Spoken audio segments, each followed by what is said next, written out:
Assalamualaikum warahmatullahi wabarakatuh. Kepada anak-anak tahun 3, untuk subjek sirah kita pada minggu ke-39 ini, kita berada di dalam tajuk Peristiwa Isra' dan Mi'raj. Pengertian Isra' Mi'raj. Isra' bermaksud perjalanan malam Nabi Muhammad sallallahu alaihi wasallam dari Masjidil Haram ke Masjidil Aqsa. Mi'raj pula bermaksud perjalanan Nabi Muhammad sallallahu alaihi wasallam dari Masjidil Aqsa ke alam langit untuk dipertemukan dengan Allah bersama malaikat Jibril. Dada Nabi Muhammad sallallahu alaihi wasallam dibelah. Sebelum baginda dibawa oleh malaikat Jibril dari Isra' ke Masjidil Aqsa, dada baginda dibelah untuk disucikan hatinya. Dada baginda dibelah oleh malaikat Jibril dan malaikat Mikail untuk disucikan dengan air Zam-Zam serta membuang ketulan hitam. Ketulan hitam ialah tempat syaitan membisikkan rasa was-was kepada baginda. Selepas itu, dituangkan hikmah ilmu dan iman ke dalam dada baginda. Baginda diberi pilihan oleh malaikat Jibril sama ada memilih susu atau arak. Baginda terus memilih susu. Jibril berkata, "Engkau telah mendapat fitrah. Jika engkau mengambil arak, bererti engkau menyesatkan umatmu." Selepas itu, didatangkan burak untuk diisrakkan.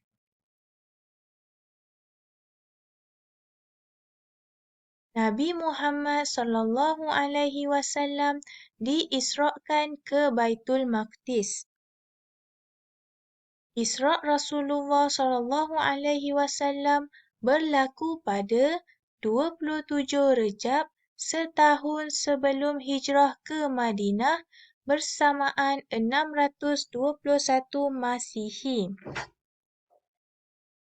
Nabi Muhammad sallallahu alaihi wasallam diisrakkan dengan jasad berserta rohnya dari Masjidil Haram di Mekah ke Masjidil Aqsa di Palestin dengan menaiki burak bersama-sama malaikat Jibril. Setelah sampai di Masjidil Aqsa, baginda melakukan solat serta mengimami nabi-nabi yang terdahulu. Sementara burak ditempat di pintu masjid. Burak tu ditambat di pintu masjid. Kemudian baginda dibawa naik ke langit. Sebelum Nabi bergerak tu, Nabi melakukan solat serta mengimami nabi-nabi yang terdahulu. Setelah baginda turun ke bumi, baginda menceritakan kepada kaumnya. Orang yang pertama membenarkan cerita Rasulullah sallallahu alaihi wasallam ialah Saidina Abu Bakar As-Siddiq. Oleh sebab inilah Saidina Abu Bakar digelar As-Siddiq. Maksud As-Siddiq ialah membenarkan.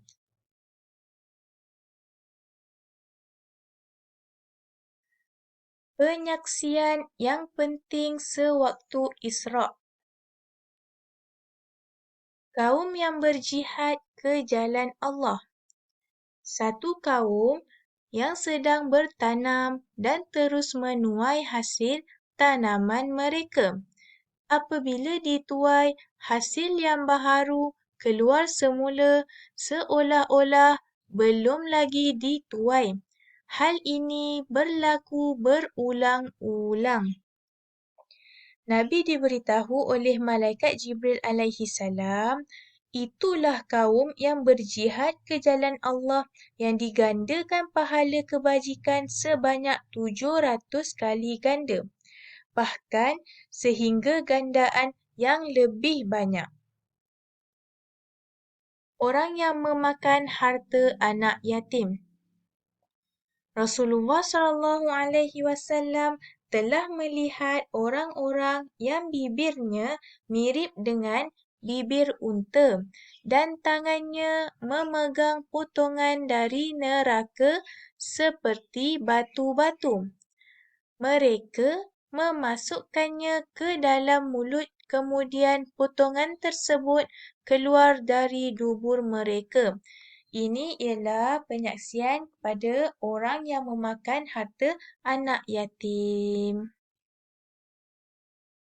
Orang yang memakan riba.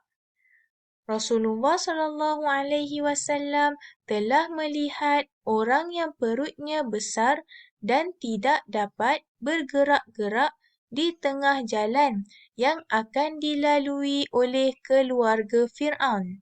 Ketika keluarga Fir'aun dihadapkan ke neraka, mereka menolak orang yang perutnya besar sehingga masuk ke dalam api neraka.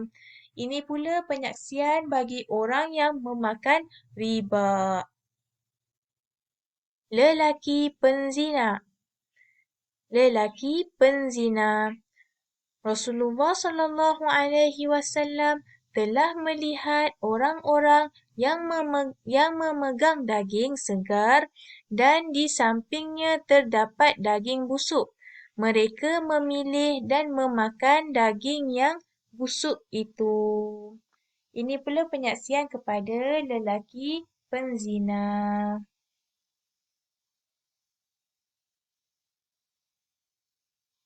Nabi dimi'rajkan ke Sidratul Muntaha. Nabi Muhammad SAW dibawa mengikut lapisan-lapisan langit satu persatu sehingga bertemu dengan Allah di Sidratul Muntaha. Baginda bertemu dengan nabi-nabi terdahulu pada setiap lapisan langit. Pada langit pertama, baginda bertemu Nabi Adam, iaitu bapa sekalian manusia. Pada langit kedua pula, baginda bertemu Nabi Yahya dan Nabi Isa. Langit ketiga, baginda bertemu Nabi Yusuf. Langit keempat, baginda bertemu Nabi Idris. Langit kelima, baginda bertemu Nabi Harun. Langit keenam, baginda bertemu Nabi Musa dan Nabi Musa menangis. Nabi Muhammad SAW bertanya, "Mengapa engkau menangis?" Nabi Musa menjawab, "Aku menangis kerana ada seorang pemuda yang diutus sesudahku yang masuk syurga bersama umatnya lebih ramai daripada umatku." Pada langit terakhir, langit ketujuh, baginda bertemu dengan Nabi Ibrahim alaihi salam. Setelah selesai merentasi ketujuh-tujuh langit, baginda dibawa ke Sidratul Muntaha dan kemudian barulah Nabi diperlihatkan Baitul Ma'mur. Kemudian Nabi dimi'rajkan naik menghadap Tuhan sekalian alam, Allah Subhanahu wa Ta'ala, Tuhan kita.